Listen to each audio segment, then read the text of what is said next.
Ya, Assalamualaikum Bang Iwan. Waalaikumsalam warahmatullahi wabarakatuh. Ketemu lagi nih Bang. Iya Bang, nih kita mau ngobrolin itu tuh isu kawasan bisnis di Condet, gimana ceritanya ya? Nih saya ceritain ya, biar orang-orang pada tahu. Condet 2004 waktu dibangunnya PGC. Siapa PGC itu yang punya? Itu diantaranya 9 naga. Condet menjadi kawasan segitiga emas, sama kayak Kuningan, CBD, Mampang, mana lagi, Tanah Abang, Manggarai. Itu Betawi semuanya, kawasan Betawi disikat habis, dihargain tanah mahal. Nah ini Condet mau dijadiin zona bisnis. Kalau zona bisnis sampai terjadi disahkan sama DPRD, benar menguntungkan masyarakat. Harga tanah bisa 50 juta per meter di dalam gang, bisa 100 juta di pinggir raya Condet.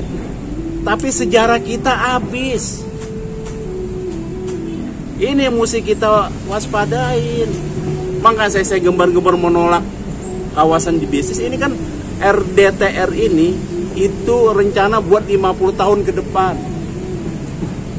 Kalau kita nggak ada umur, anak cucu cicit kita, jangan sampai nunjuk ini bekas kampung bapak gua, kakek gua.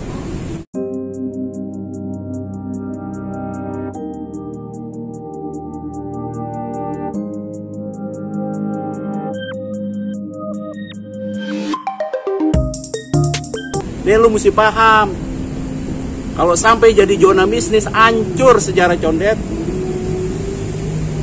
Gue merinding nih ngomong nih. Ya. Jangan lu nyalain gue mulu. Gue menentang kebijakan Pemda.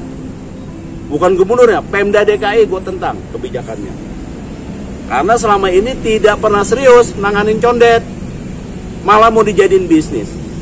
Ya. Anggota DPRD juga gitu, minta suara sama orang Condet. Udah jadi ngancurin orang Condet. Ngomong daerah basis-basis. Partai tai, lu tau gak tai? Udah gedek gua, beneran. Nih lu biar paham. Emang menguntungkan buat kita sesaat, tapi setelah kita pindah dari Condet, duit tuh kagak ada artinya di luar. Sejarah nih kampung kita jangan sampai kita pindah. Biar kata kita susah orang Condet.